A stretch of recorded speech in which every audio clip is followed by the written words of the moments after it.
as duas libertações. Nosso versículo inicial se encontra no livro histórico de João, capítulo 8, versículo 36. Vamos ler. Se, pois, o Filho vos libertar, verdadeiramente sereis livres. Que maravilha, né? Verdadeiramente.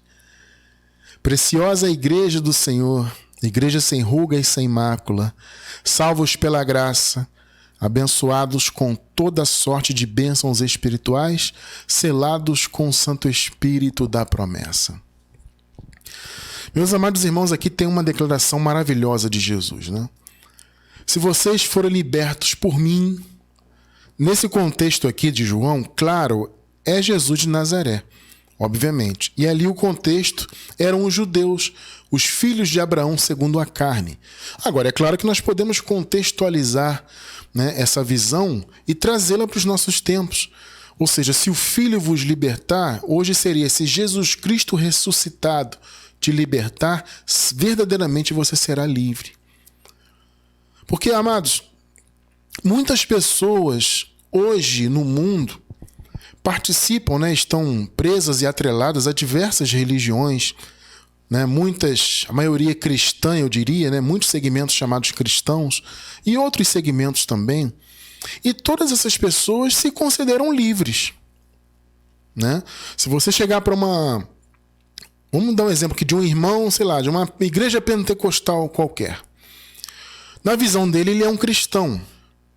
E aí você pergunta, irmão, você é livre? O que você acha que ele vai responder? Ele vai dizer que é livre. Não, irmão, sou livre. Eu fui livre. Antes de aceitar Jesus, eu vivia jogando futebol com os meus amigos, eu vivia nas bebedices, eu vivia nisso e naquilo. Agora eu estou aqui na igreja, eu sigo aqui os mandamentos e eu estou cumprindo as ordenanças de Deus, então eu sou livre. Essa é a visão, né? Só que nós que hoje estamos na graça, que conhecemos esse evangelho maravilhoso, que é o único evangelho que está na Bíblia, para nós hoje é a graça, não existe outro evangelho, né? Nós sabemos que, na verdade, esse irmão não está livre. Entende? Veja bem, ele pode até ter tido algum nível de libertação em termos carnais. Deixa eu explicar. Por exemplo, o cara tem um vício. As pessoas usam muito esse argumento para defender o sistema religioso, né? Então o cara tem um vício, vamos supor, no cigarro. E o cara quer largar o vício. Aí de repente ele aceita Jesus, entre aspas, né? Que é um conceito muito... Eu falo sempre entre aspas porque é um conceito assim que me agride pessoalmente muito, né? Eu sinto muito mal em usar essa expressão porque é uma blasfêmia, né? Essa ideia de aceitar Jesus, isso é uma blasfêmia abençoada, né?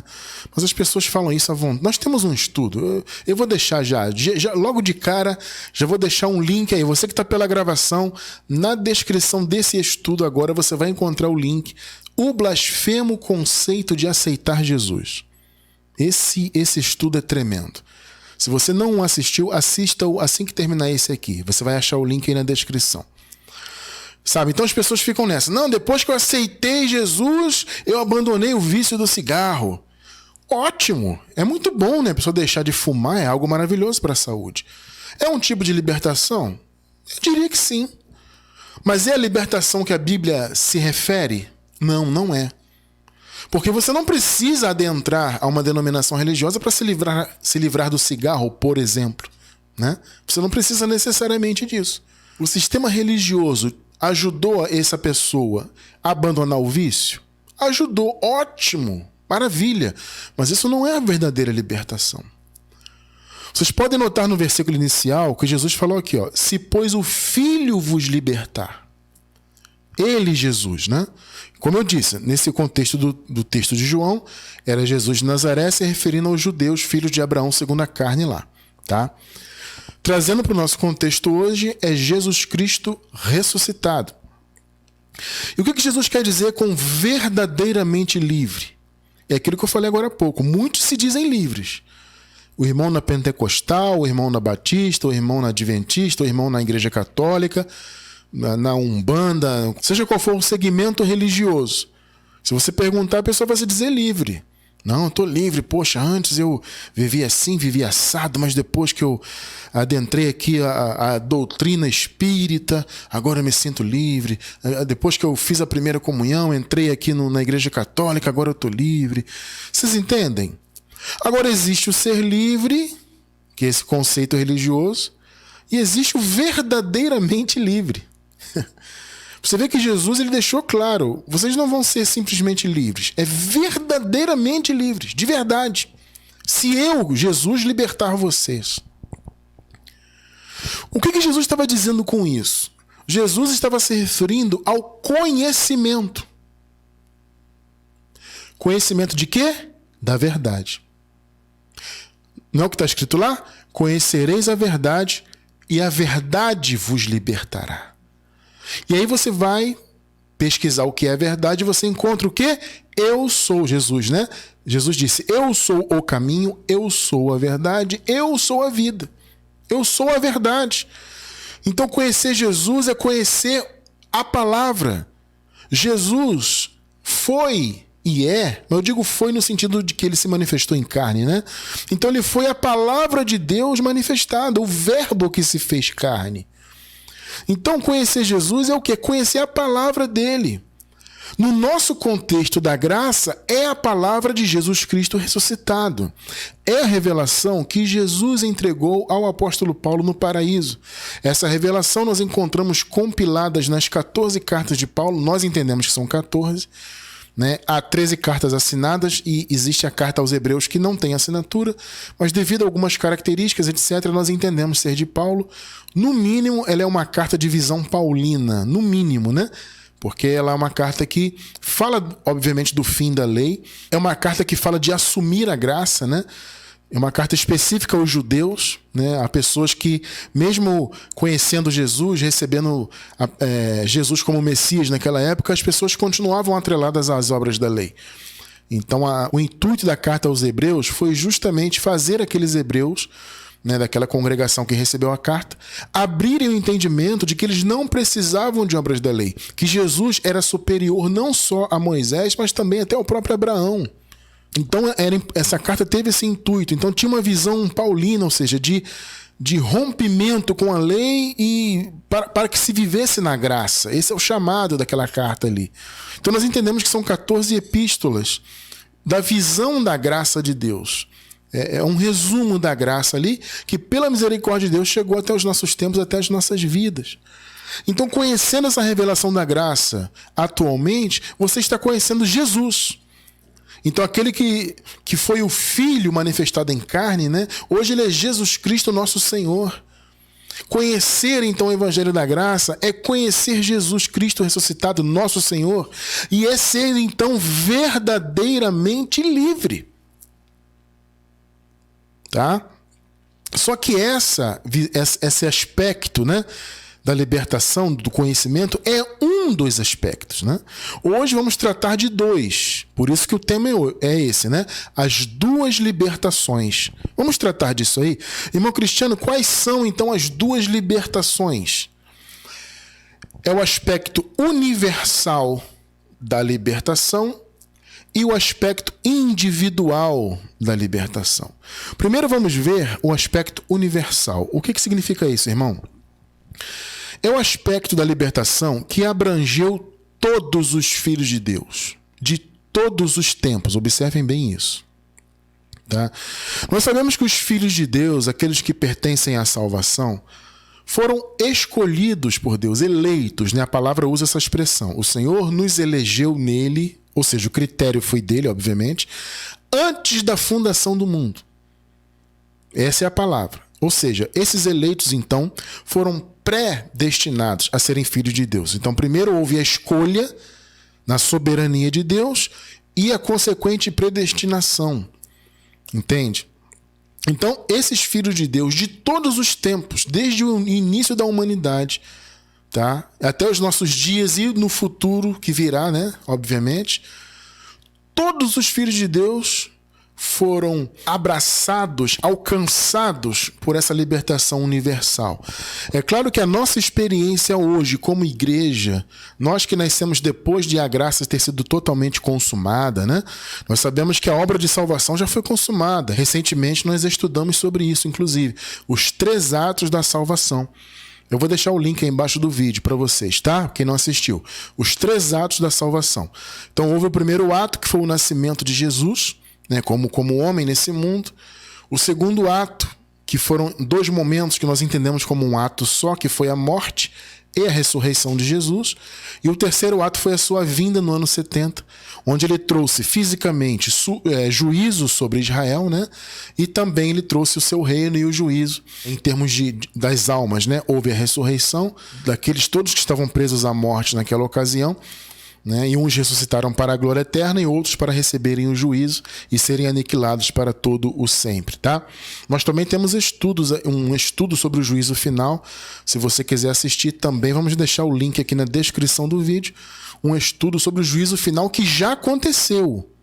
Tudo já foi consumado, tá? Tudo já foi consumado. Muito bem. Eu não vou entrar... Ah, Cristiano, mas eu estou agora na graça. Como é que pode, amado? Calma que você vai entender isso aí. Não fica desesperado não, tá, amado? E também não fica muito afobado, muito ansioso. Tenha calma. O Espírito Santo vai trabalhar, sabe, no seu entendimento, na sua vida, com calma, com longanimidade, tá bom? Eu entendo a ansiedade. Quando a pessoa chega na graça, ela quer aprender tudo de uma vez. Mas eu entendo isso, tá? Mas assim, eu digo para você ter calma. Não diga que nada é heresia. Ah, que heresia? Como assim? O juízo final já aconteceu, isso é um absurdo. Não, amado, não é heresia, não. Por mais impressionante, por mais errado até que possa parecer, porque o sistema diz que o juízo vai acontecer ainda, né? A religião diz isso. Mas não é errado, não. E se você estudar conosco, você vai ver. Tá tudo muito claro, na verdade, né? Tá? Então não fica muito ansioso, não. Vai com calma que o Espírito Santo vai trabalhar no seu entendimento, tá? Nós vamos deixando os links aí na descrição justamente para isso. Para que aos poucos, quando você tiver um tempo, você vai lá, assiste um link, depois assiste o outro. E assim você vai crescendo, tá? Paulatinamente, tranquilamente, o Espírito Santo vai trabalhar na sua vida, tá? Então, veja bem, nós nascemos depois de tudo isso. Nós, né, que somos igreja hoje do Senhor. Já nascemos depois de tudo consumado, já nascemos com a graça plenamente estabelecida, né, com o 7º dia totalmente já iluminado, né, o sol a pino, como nós dizemos metaforicamente, né? O 7º dia já amanheceu, ele amanheceu totalmente no ano 70, na vinda de Cristo, e então a graça foi plenamente estabelecida. Aquele templo de Jerusalém, onde a lei ainda funcionava ali, né? Apesar de Jesus já ter vencido na cruz, já ter cumprido toda a lei, os judeus continuaram naquele templo oferecendo os sacrifícios, os dízimos, as oblações, enfim, né? Aquele templo ruiu, veio abaixo, né? Então ali teve o fim de tudo. E o início, então, da era plena da graça. Pela misericórdia de Deus, nós já nascemos nessa era, graças a Deus, né? A era da graça do Senhor. Então já nascemos com toda a obra consumada. A nossa experiência é diferente daqueles irmãos que viveram a transição, né? Então existe a experiência da igreja primitiva, aquela igreja inicial, né? Os primeiros passos da fé cristã, logo após a ressurreição de Jesus, a descida do Espírito Santo, o início do trabalho apostólico entre os judeus, depois o ministério entre os gentios dado ao apóstolo Paulo, tá? Ainda que Pedro tenha falado inicialmente para alguns gentios, etc., aquele não era o ministério gentílico, tá? O ministério entre os gentios foi dado realmente ao apóstolo Paulo.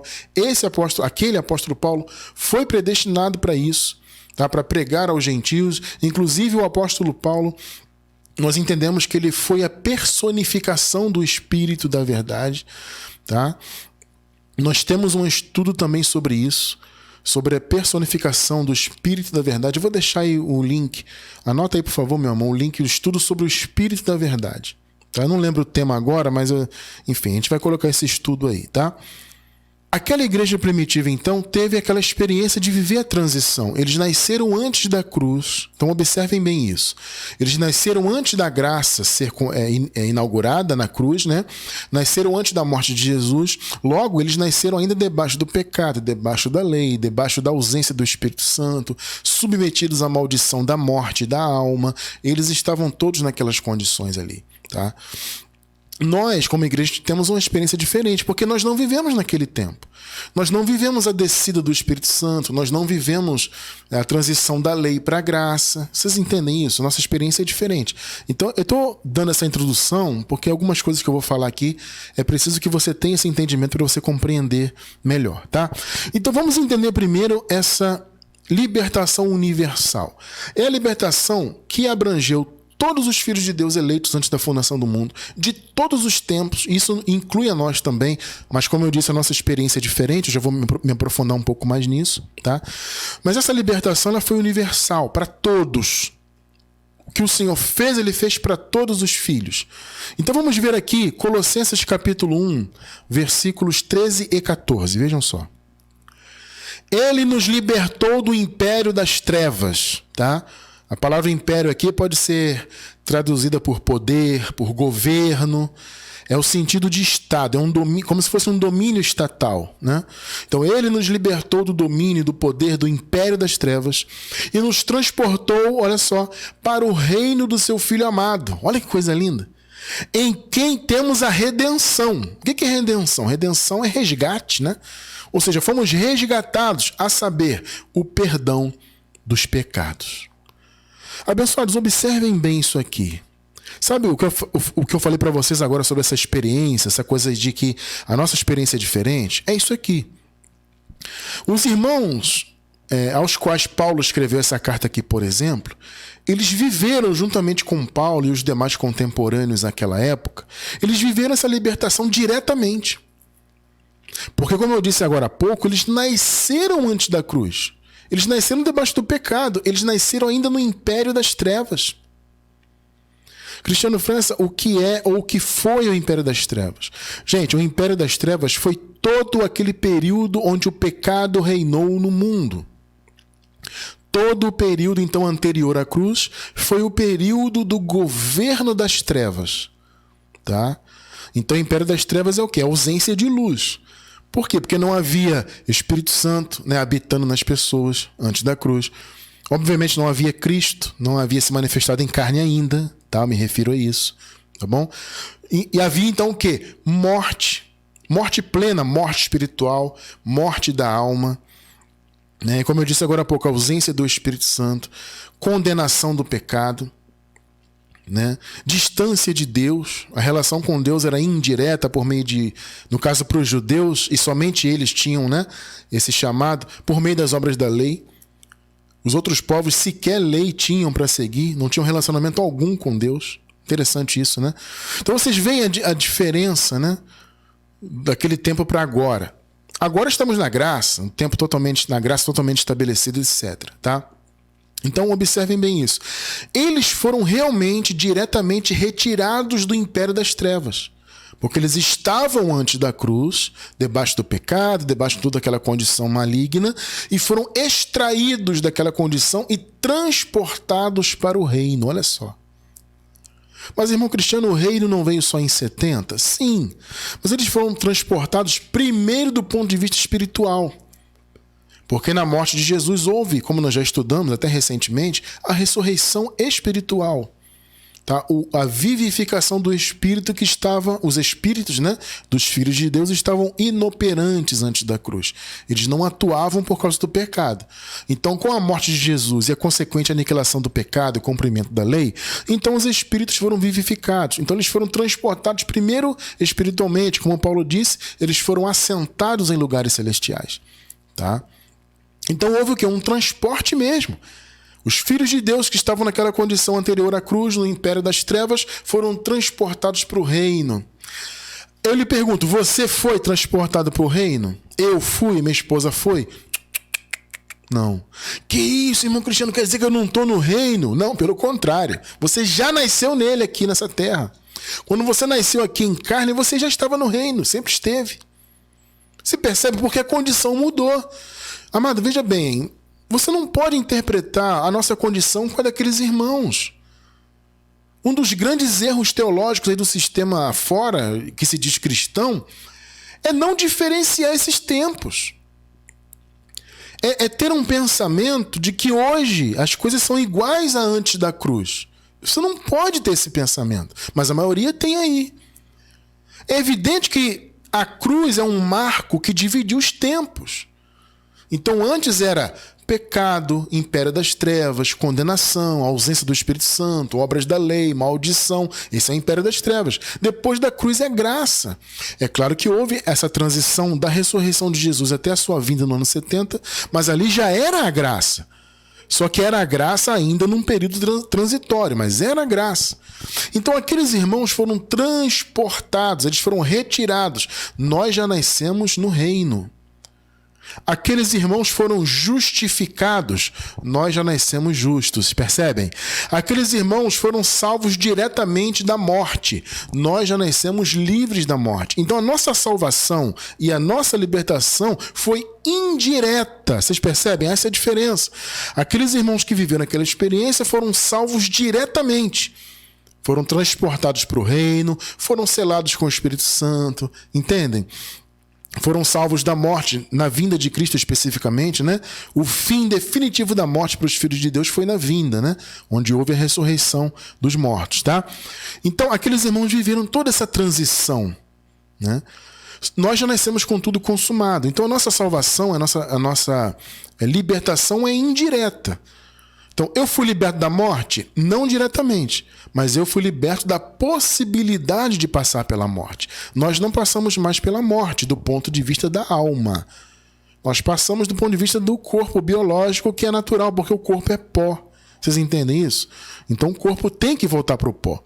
Só que antes da vinda de Cristo, a alma também ia para não existência. Nós costumamos usar esse termo, né? Não existência. A alma ia para a não existência, ia para a morte, deixava de existir. Então, nós não vivemos mais essa condição, nós nunca vamos deixar de existir. Esse corpo material de pó, ele vai para o pó, só que nós seguiremos vivos, vamos para a eternidade, percebem? Isso é maravilhoso, é uma experiência que aqueles irmãos lá da igreja primitiva não tiveram. Só depois do ano 70, com o fim definitivo da morte para os filhos de Deus, é que nós podemos dizer que estamos livres dela. Então a nossa libertação foi indireta. Vocês estão entendendo, né? Bom, muito bem. Então, eles foram libertos daquele período. A palavra chama de aion. Na Bíblia tem essa palavra, né? Aion. Aion no grego significa período de tempo. Então, existem, no caso, 2 aions, vamos dizer assim, né? Antes da cruz e depois da cruz. Depois da cruz podemos dividir em 2 tempos, né? Da ressurreição de Jesus até o ano 70 na sua vinda, que foi um período transitório, e depois a graça plenamente estabelecida. Então aqueles irmãos da época de Paulo, da igreja primitiva, foram libertos daquele aion, daquele tempo terrível que foi o império das trevas. Gálatas capítulo 1, versículos 3 e 4. A vocês, graça e paz da parte de Deus, nosso Pai, e do Senhor Jesus Cristo. Olha só, que se entregou a si mesmo por nossos pecados. Pecados deles, porque eles estavam debaixo do pecado. Nós já nascemos livres do pecado. Vocês estão entendendo a diferença? Por favor, amado, para você entender o evangelho, tem que entender os tempos. Tá? Irmão Cristiano, então nós não fomos libertos do pecado diretamente, não. Nós já nascemos livres dele, ou seja, livres de estarmos em condenação pelo pecado. Vocês entendem? Não tem condenação para nós. Mas aqueles irmãos daquela época ainda viveram um período de condenação, porque eles nasceram debaixo da condenação. Tá? Então Paulo está falando deles ali, que se entregou a si mesmo por nossos pecados, a fim de nos resgatar desta presente era perversa. Pegou aí? Ou seja, nós fomos libertos daquele aion, daquela era perversa. Que podemos... Ah, mas Cristiano, ele fala era presente. É porque, amado, num período de transição, a era da lei se estendeu pelo templo. Observe isso. A graça já havia sido inaugurada na cruz. Só que a lei estava de pé no templo. O templo é que era a mancha na obra de Deus, né? Na criação. Aquele templo precisava ser destruído. Ele precisava vir abaixo mesmo. Por isso que Jesus profetizou, né? Jesus disse lá em Mateus 24, olha, vocês estão vendo essas construções aqui? Não ficará pedra sobre pedra. Aquele templo tinha que cair definitivamente para que houvesse de fato o fim da era da lei. Por isso que Paulo fala dessa presente era. Tá? Porque Jesus já havia aniquilado o império das trevas, mas as trevas estavam representadas naquele templo, né? Coisa tremenda, né? Ou seja, o que Paulo está dizendo? Olha, o Senhor nos libertou de uma era de maldição, de pecado, de condenação. O Senhor nos libertou. Coisa tremenda, né? Então a libertação ela tem a ver também com essa coisa do tempo. O Paulo disse, né? Fomos libertos dessa presente era. Desse mal, desse momento que nós estávamos antes da cruz presos. Fomos libertos. Que coisa tremenda, né? Tremendo isso. O Senhor abençoado, o Senhor Jesus, ele se manifestou no meio das trevas. Quando a palavra diz império das trevas, é o que eu acabei de falar, né? É aquele período anterior à cruz. Era um período de trevas, de pecado, de ausência, né? Separação de Deus, pecado, né? Condenação, etc. Jesus nasceu, então, no meio das trevas para trazer a luz. João 1, olha só que interessante. O livro histórico de João, capítulo 1, versículos do 3 ao 5. Vamos ler. Eu vou ler aqui a Nova Versão Internacional. Vejam só. Todas as coisas foram feitas por intermédio dele. Olha que tremendo, né? E sem ele, nada do que existe teria sido feito. Versículos 4 e 5. De quem está sendo falado aqui? Aqui, amado, está se referindo ao verbo. O contexto é o verbo. Quem é o verbo? É a palavra, é Jesus. Tá? O verbo que se fez carne. Tá bom? Nele, então, estava a vida. No verbo, né? Em Cristo. Nele estava a vida. E esta era a luz dos homens. Agora veja o que o texto diz aqui. A luz brilha nas trevas. Pegou, né? Porque Jesus nasceu no meio do império das trevas. E Jesus de Nazaré viveu parte do império das trevas. Porque ele cumpriu a lei, ele veio para isso. Inclusive ele foi morto por causa da lei, né? E por causa do império das trevas, portanto. Então a luz brilha no meio das trevas e as trevas não a derrotaram. Que palavra maravilhosa, né? Então, amado, a luz do Senhor se manifestou para destruir as trevas, para destruir aquele período maligno, sabe? De maldição, de pecado, de condenação. Gente, olha só, vamos lá. Vocês percebem o quão é maligno alguém viver hoje, no tempo da graça plena, a pessoa viver ressuscitando, por assim dizer, aquele período? Pensa só, amado, quanto isso é maligno. Porque as pessoas vivem hoje como se elas estivessem ainda antes da cruz. Porque elas se dizem pecadoras. Entende? Ah, mas irmão Cristiano, a carne... Irmão, eu sei. A carne existe, ela quer fazer o mal, eventualmente a carne pratica o mal, né? O Filho de Deus pratica o mal por causa da carne eventualmente. Mas o Filho de Deus não é pecador, ele já é nova criatura. Entende? Você não pode... O sistema religioso tem isso. Eles, ao mesmo tempo, se dizem pecadoras e novas criaturas. Isso não faz sentido. Ou é uma coisa ou é outra. Justamente porque eles não entendem essa questão do tempo, né? Dos aions, antes da cruz, depois da cruz. Ninguém entende isso. E muitos vivem como se ainda estivessem debaixo do pecado, né? Então se dizem pecadoras, como eu disse, né? Vivem cumprindo cerimônias, cerimônias que são disfarçadas, né? Eles dizem que são da graça, mas não são. São obras da lei, ou pelo menos são inspiradas na lei, como é o caso da Santa Ceia, que na verdade é um resquício da Páscoa, vamos dizer assim, né? É uma cerimônia baseada na Páscoa judaica. Enfim, não vou entrar nisso, mas eu só estou dando uma palhinha para você entender o quanto isso é maldito. Eu particularmente passei 20 anos no meio da religião, cumprindo essas ordenanças, né? E trazendo maldição para a minha vida. Agora há pouco, né, durante o nosso bate-papo aqui antes do estudo, um irmão comentou: amado, eu estou em graça agora, eu estive 30 anos preso no sistema. Olha só. 30 anos, amados, imagina só. E vivendo como se estivesse antes da cruz. E ressuscitando aquelas obras, ressuscitando aquele pensamento, né? Por isso que tem, amado, esse pensamento ridículo de perder salvação. É uma coisa que não faz sentido nenhum. Mas por que eles têm esse pensamento? Porque, primeiro, eles acham que tudo é por eles. Eu que me salvo, eu que me esforço para ser salvo, para ser abençoado, para ter o Espírito Santo. Tudo sou eu. É o meu livre-arbítrio, eu que escolhi Jesus, etc. Né? Então esse é o primeiro ponto. A religião coloca o homem no centro de tudo, né? O homem que faz tudo. E o segundo ponto é esse pensamento veterotestamentário, ou seja, que vem do Velho Testamento.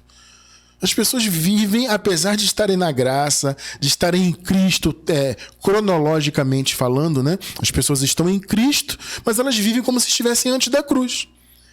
Então é como se a pessoa vivesse numa treva, e de certa forma realmente é uma treva, porque é uma escuridão mental, né? A pessoa está no tempo da graça, mas ela vive em obras de lei, vive em religiosidade, vive frequentando templos, porque a mente dela está embotada, está cega, está escura. Ela não está no tempo das trevas literalmente, porque o tempo das trevas acabou no Calvário, graças a Deus. Mas na mente dela, percebe? Na mente ela está nas trevas. Porque ela não enxerga. Ela não entende. Jesus já veio trazer luz. Por que você está nas trevas ainda? E paga preço, e jejua, e luta, e não sei o quê. As pessoas vivem como se a cruz não tivesse acontecido. Basicamente é isso, né? Mateus 4,16. O povo que vivia nas trevas, olha só que tremendo, viu uma grande luz. Isso aqui que nós estamos lendo em Mateus 4 é uma citação de Isaías 9. Interessante, né? É uma profecia de Isaías no capítulo 9, versículo 6. O povo que vivia nas trevas viu uma grande luz. Olha só. Sobre os que viviam na terra da sombra da morte, raiou uma luz. Amado, a luz no meio das trevas, ela acaba com as trevas. Se está escuro, você acende uma luz, as trevas vão embora. Então nós não temos que viver ainda como se estivéssemos no império das trevas, como o sistema religioso hoje vive. Nós estamos na luz, somos da luz, pertencemos à luz, porque somos de Cristo. Se estamos em Cristo, estamos na luz. Então não temos que viver debaixo de obras da lei, não temos que nos ver pecadores, não temos que achar que vamos perder salvação, sabe? Não esqueçam isso. A libertação universal acabou com o império das trevas e com todo aquele movimento, aquele mover das trevas. Por exemplo, as pessoas todas foram libertas da lei. Então, aqueles irmãos que estavam debaixo da lei foram libertos dela. Veja, existe também, é bom explicar isso, vou até abrir um parêntese aqui, que existe na Bíblia dois conceitos de se estar debaixo da lei. Tá? Existe o conceito judaico. Os judeus estavam debaixo da lei, não só da condenação da lei, mas também do chamado de cumpri-la, né? Porque para os judeus foi entregue a lei para que eles a observassem. Então os judeus, além de receberem a condenação que a lei trouxe, eles também tinham a incumbência de observá-la, de cumprir seus mandamentos. Tá? Os que não eram judeus, chamados gentios, esses não receberam a lei para cumpri-la, porém eles receberam sim a condenação. Então a palavra diz, o Paulo disse, né, os gentios que não têm lei. Não têm lei em que sentido? No sentido de que eles não tinham a lei para observá-la. Os gentios não observavam a lei. Isso não foi dado para eles.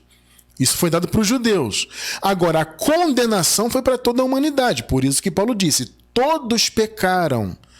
Esse todos tem um sentido étnico, né? O Paulo está dizendo o seguinte, gente, não são só os judeus que pecaram. Todos pecaram.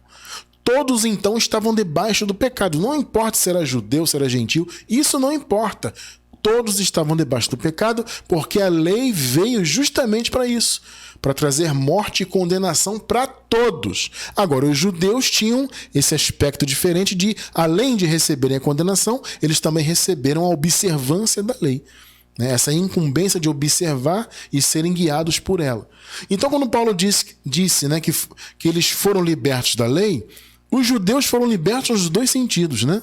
Foram libertos no sentido da condenação, os judeus que eram, obviamente, da salvação, né? Eles foram libertos no sentido da condenação e foram libertos também da obrigação de cumprir a lei. Já os gentios foram libertos da condenação. Eles não tinham lei para cumprir, mas estavam debaixo de condenação, foram libertos também. Claro, aqueles que eram da salvação.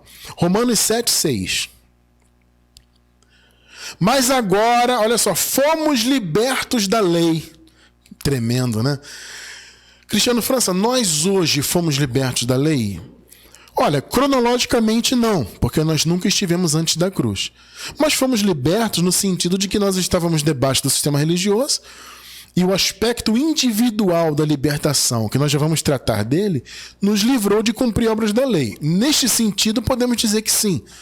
Só que nós nunca estivemos de fato debaixo da lei. A nossa experiência é diferente, tá? Mas agora fomos libertos da lei, havendo morrido para aquilo em que estávamos retidos, para servirmos em novidade de espírito e não na velhice da letra. Olha que tremendo. Então os judeus foram libertos duplamente, porque eles foram libertos da obrigação de viver cumprindo a lei e foram libertos da condenação. Já os gentios da salvação foram libertos da condenação do pecado, que a lei imputava o pecado. A lei imputou o pecado em toda a humanidade, irmão. Tá? Então os gentios foram libertos da condenação e os judeus, além da condenação, foram libertos também desse chamado, dessa responsabilidade de cumprir obras da lei. Ou seja, a lei teve o fim em Cristo. Por isso que a palavra diz, o fim da lei é Cristo. A palavra fim, no grego, significa limite. Tá? Muitos dizem assim, não, fim significa finalidade. Sim, você até pode interpretar, traduzir essa palavra por finalidade. Mas ela tem um sentido, o sentido principal da palavra fim no grego é limite, é fronteira. Ou seja, é o limite onde algo termina e outra coisa se inicia. Então Jesus, na verdade, ele foi o limite da lei. Ele foi a fronteira entre a lei e a graça. Porque ele cumpriu a lei na cruz. Então o sentido de fim da lei é esse. Na cruz, o Senhor cumpriu toda a lei, derramou o sangue dele, né? Aniquilou o pecado, então ele pôs fim definitivamente na lei de Moisés. Por isso Paulo pôde dizer isso aqui, fomos libertos da lei. Por quê? Porque a lei fazia parte do império das trevas. Entende? Se eles foram libertos da lei, consequentemente eles também foram libertos do pecado. Romanos 7. Vamos seguir no contexto, né? Nós lemos o 6, vamos ler agora o 7 e o 8. Que diremos, pois? É a lei pecado? De modo nenhum. Contudo, eu não conheci o pecado senão pela lei. Olha o que Paulo está dizendo. Porque eu não conheceria a concupiscência se a lei não dissesse, não cobiçarás. O que Paulo está dizendo? Gente, a lei é que trouxe o entendimento do pecado para minha mente. Então a lei me condenou por isso, porque ela disse para mim, isso é pecado. Entende? Então, a partir desse momento, eu me tornei pecador. A lei trouxe o conhecimento do pecado. 8. Mas o pecado, tomando ocasião pelo mandamento, tá vendo? Olha só, o pecado tomou ocasião pelo mandamento. O mandamento é que imputou o pecado e consequente condenação, consequentemente a morte não só da alma, mas espiritual também, né? Eles viveram antes da cruz um período de morte plena. Mas o pecado, tomando ocasião pelo mandamento, operou em mim toda espécie de concupiscência. Porquanto, onde não há lei, está morto o pecado. Que maravilha, hein? Eu pergunto para você, há lei hoje na graça? Não. A lei já acabou, fomos libertos da lei, vocês acabaram de ler. Onde não há lei, o pecado está morto. Morto em que sentido? No sentido de que ele não tem mais o poder de condenar. O pecado, a lei, ela imputava o pecado, e o pecado na carne, consequentemente, trazia condenação e morte espiritual, além da morte da alma, que já estava em vigor desde Adão, né? Morte do corpo e, consequentemente, da alma também. Que coisa tremenda, né? Então, o pecado, não havendo lei, ele está morto, ele não pode mais condenar. Por isso que Paulo falou, nenhuma condenação há. As pessoas não entendem isso. Cristiano, como pode não haver condenação se eu tenho uma carne, de vez em quando eu pratico obra da carne e tal? Amado, não há condenação. A carne vai trazer consequência para essa vida. Ela pode trazer. Eu não vou mentir para você. Eu não vou tapar o sol com a peneira. Se você vive em obras da carne, você vai colher consequências e Deus, inclusive, vai te açoitar e te corrigir. Se você for filho dele, né? Porque Deus só corrige o filho a quem ele ama. Então ninguém quer isso para a sua vida. Agora, em termos de condenação, o pecado está morto. Ele não pode condenar.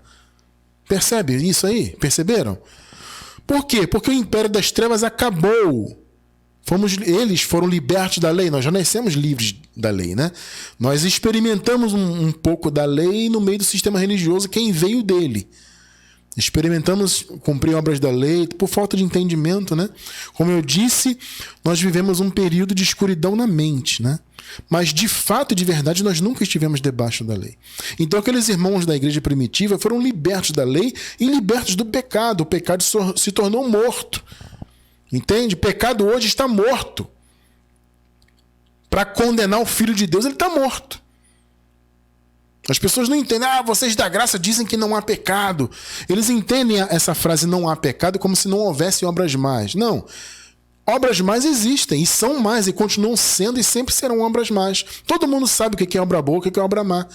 Agora, a obra má não tem o poder de condenar o Filho de Deus mais. Por quê? Porque o Filho de Deus está em Cristo. Percebem? O pecado está morto. Pegou, né? Romanos 6, 22. Mas agora, libertados do pecado e feitos servos de Deus, olha que maravilha, tendes o vosso fruto para a santificação e por fim a vida eterna. Que coisa maravilhosa, né? Amados, nós somos servos do Senhor, somos filhos, amigos e servos. Temos essas três condições, né? Somos filhos porque fomos eleitos, predestinados para isso. Somos servos porque o Senhor nos escolheu para a obra dele. E somos amigos de Deus. Temos essas três qualidades em relação ao eterno. Então, amados, se os irmãos da igreja primitiva que viveram o império das trevas foram libertos da lei e, consequentemente, do pecado, como nós vimos, eles também foram libertos do diabo, que é o velho homem. O velho homem que tinha um poder condenatório junto com a lei, né? O velho homem e a lei, a carne, podemos dizer assim, metaforicamente, eles eram uma equipe, né? Uma equipe do mal. Era uma equipe de condenação. O Paulo disse que a lei foi um ministério de morte e de condenação, né? E então a lei, ela imputava o pecado que havia na carne. Isso que trazia morte, não só, como eu disse, da alma, do corpo, mas principalmente também do espírito. Morte plena dos filhos de Deus. Coisa tremenda, né? Então, o velho homem junto com a carne formava uma equipe de condenação, vamos dizer assim. Tá? Metaforicamente que eu tô falando, tá, gente? Só que esse inimigo, o velho homem, também, consequentemente, foi aniquilado. Romanos 6, versículos 4 até o 6. De sorte que fomos sepultados com ele pelo batismo na morte. Olha só. Olha o que Paulo está dizendo. O nosso velho homem, a nossa carne, foi sepultada com Jesus lá pelo batismo. Para que, como Cristo foi ressuscitado dentre os mortos, pela glória do Pai, assim andemos nós também em novidade de vida. 5. Porque, se fomos plantados juntamente com ele na semelhança da sua morte, também o seremos na sua ressurreição. Maravilha, né? Claro, eles estavam aqui antes do ano 70, tá, Matos? Por isso que Paulo está falando disso aqui. A ressurreição já se cumpriu, tá? 6. Sabendo isto, que o nosso velho homem foi com ele crucificado. Pegou? Para que o corpo do pecado fosse desfeito. Olha aí. Para que não sirvamos mais ao pecado. Olha que tremendo. Olha que coisa maravilhosa. O velho homem foi morto no Calvário. Quando nós nascemos nesse mundo, nascemos biologicamente aqui, já nascemos com o velho homem morto. Olha que coisa tremenda. Aqueles irmãos tiveram o velho homem deles morto na cruz. Nós já nascemos com ele morto. Porque quando Jesus morreu, ele matou o velho homem de todos os filhos. Ele matou o velho homem para sempre. Vocês entendem? Então o nosso velho homem está morto, mas aí vem aquele pensamento, né? Mas Cristiano, como que está morto se eu estou aqui vivo? É aquilo que eu sempre digo, nós estamos vivos biologicamente, mas do ponto de vista da condenação, observe e preste bem atenção nisso, do ponto de vista da condenação, o homem velho, o velho homem está morto. Então a lei está morta, por isso que nós nascemos livres da lei. O pecado, consequentemente, está morto. E, consequentemente, o velho homem também está morto. Esse trio, né, de condenação acabou. Então, aqueles irmãos foram libertos diretamente E nós fomos libertos indiretamente, porque nós já nascemos com toda a obra consumada. Vocês perceberam?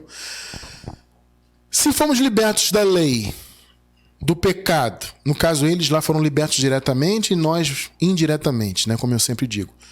Se nós já nascemos livres então da lei, do pecado e do velho homem, claro, nascemos livres de toda a condenação. Romanos 8:1. É um clássico esse versículo, né?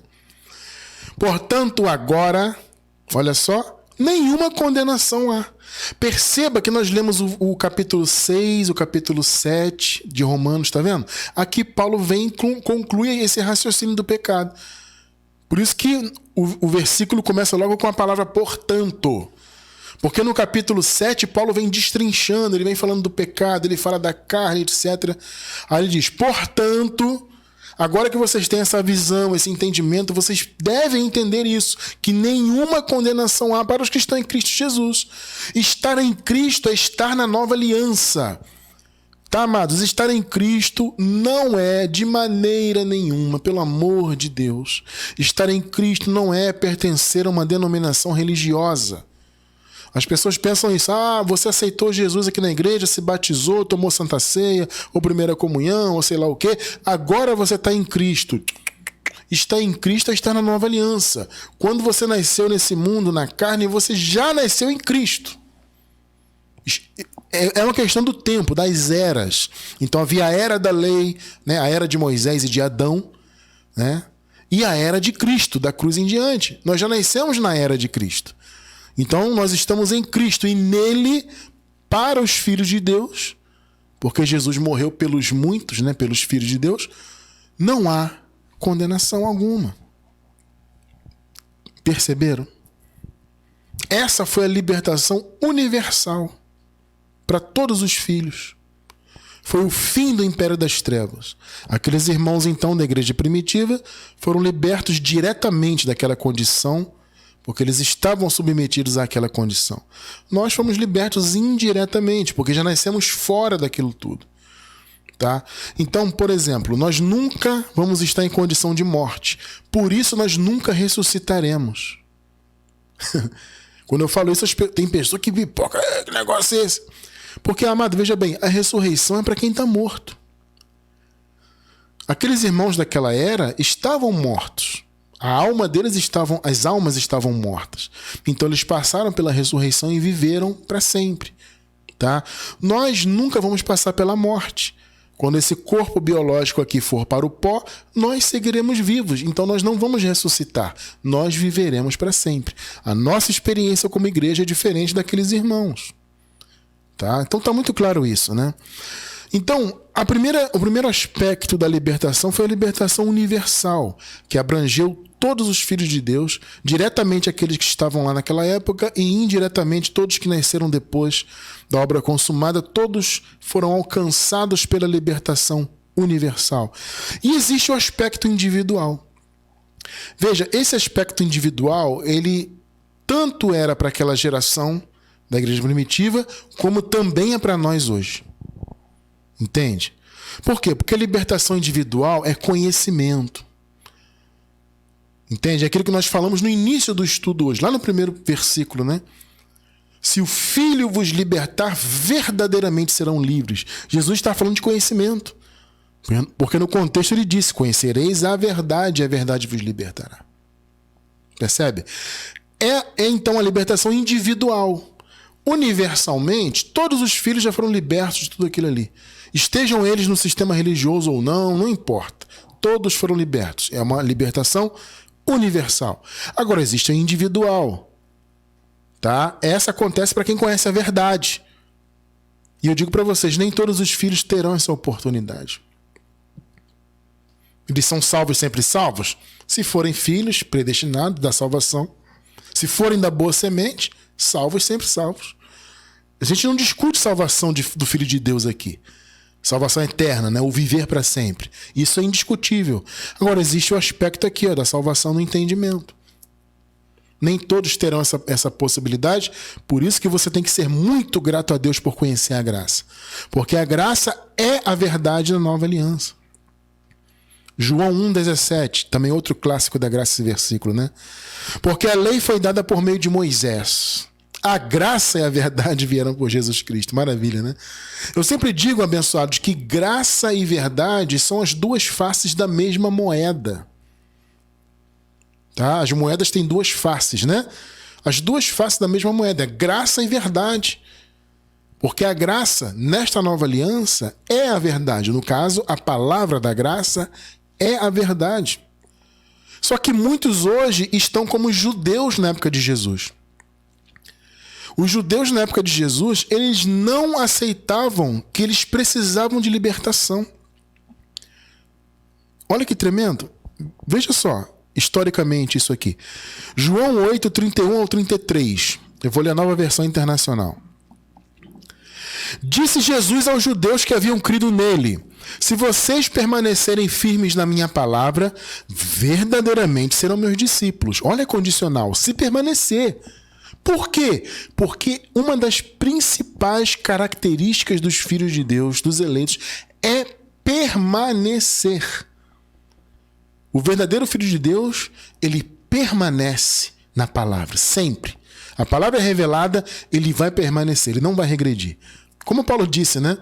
Porque nós não somos dos que retrocedem, né? Como a palavra diz. Esses são da perdição.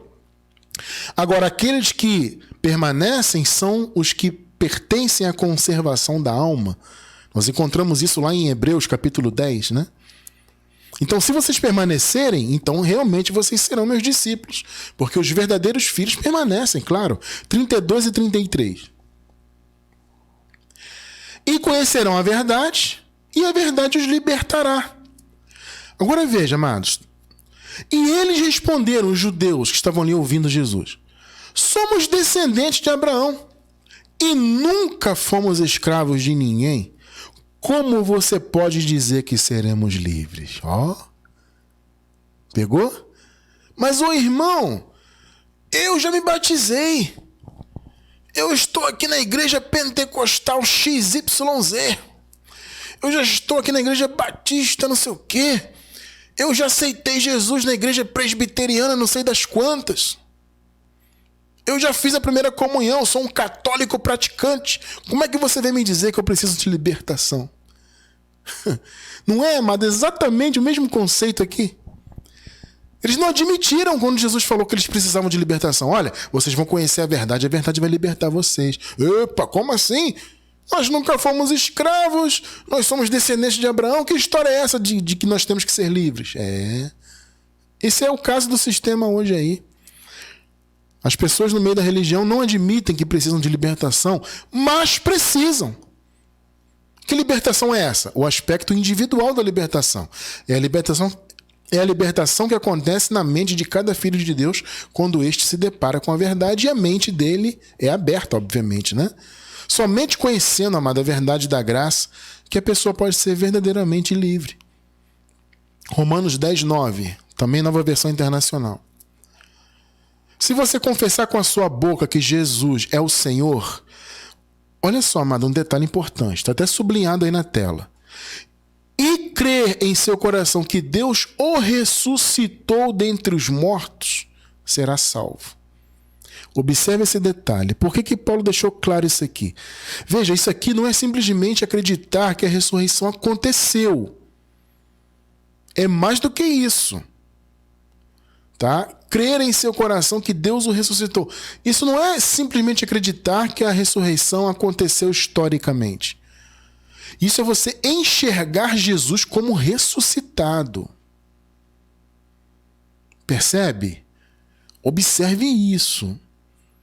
Porque havia, na época da igreja primitiva ali, havia sempre aquela tendência de ver Jesus segundo a carne. De ficarem discutindo e estudando a vida de Jesus, as práticas dele como ser humano, como judeu, etc. Jesus esteve debaixo da lei. Então havia muito essa visão, não? Jesus era judeu, era hebreu e tal. Só que a proposta do apóstolo Paulo, a partir da revelação da graça, era que as pessoas olhassem Jesus como ressuscitado.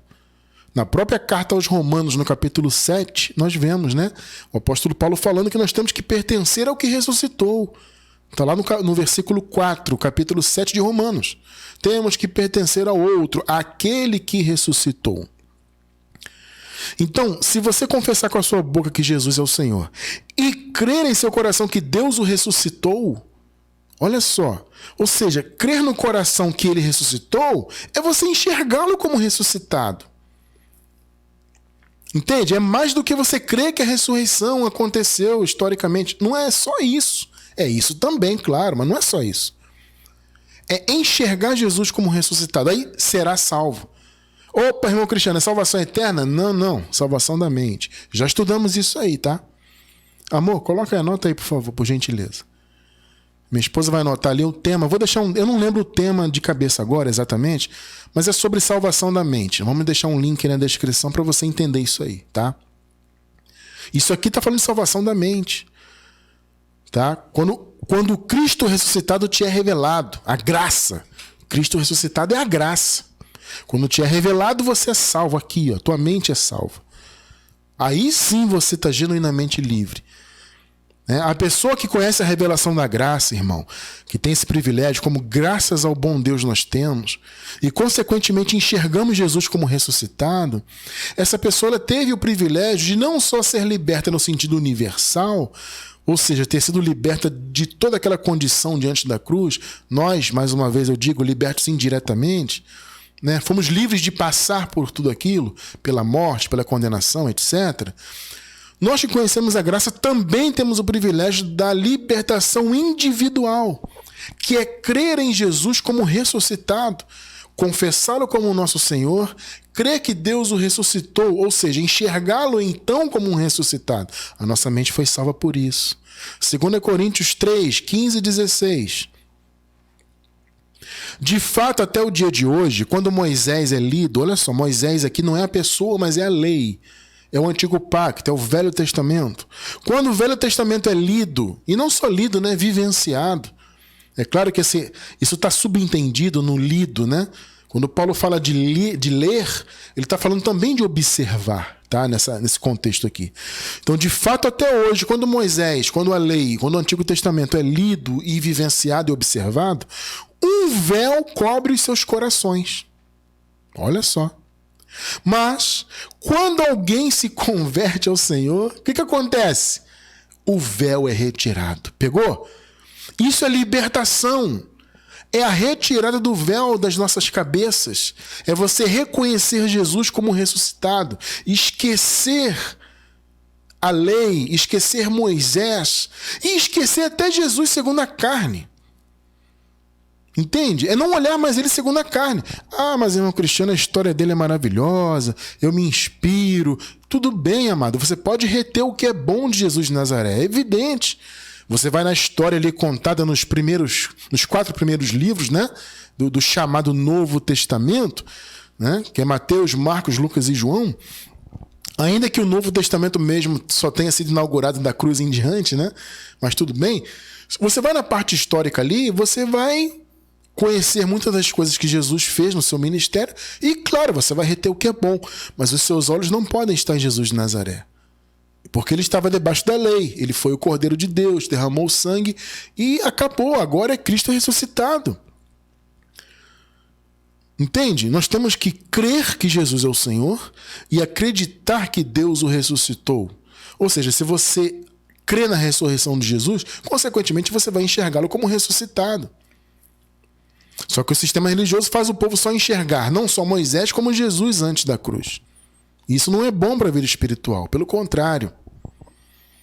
Entendem? Então, a libertação que Jesus fez, ela tem 2 aspectos. Ela tem um aspecto universal, que todos os filhos de todos os tempos foram abraçados pela obra do Senhor, universalmente falando. E existe a libertação individual. Ela só acontece na mente de quem conhece a verdade. E a verdade nessa era que nós vivemos e viveremos para sempre, né? E como diz a palavra, né? Uma geração vai, outra geração vem, a terra permanece para sempre. A verdade para esse período é a graça, é o evangelho da graça. Quem conhece a graça, conhece a verdade, consequentemente conhece Jesus, que é a verdade, só que Jesus Cristo manifestado como ressuscitado e como Deus sobre todos. Jesus hoje, amados, ele é Deus sobre todos. Ele é o Deus supremo e soberano, percebem isso? É assim que temos que vê-lo, tá? Essa é a libertação individual, quando a nossa mente é liberta do sistema religioso, das filosofias humanas, principalmente as filosofias contrárias à palavra, né?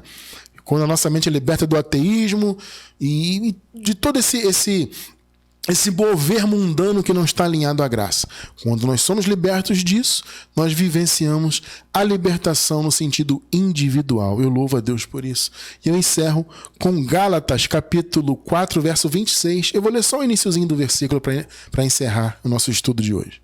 Mas a Jerusalém que é de cima é livre. Maravilha. Quem é a Jerusalém de cima? Quem é? É a igreja. Somos nós. Nós somos a igreja do Senhor Jesus Cristo. Nós somos a Jerusalém de cima. E o que Paulo disse? A Jerusalém de cima é livre. Meu amado irmão, minha amada irmã, entenda. Você é livre. Você não tem que estar atrelado a sistema religioso nenhum. Vocês têm que estar atrelados a verdade do Evangelho e viver o Evangelho na vida de vocês. Porque vocês, eu, todos nós, somos a Jerusalém de cima. Somos livres em Cristo Jesus.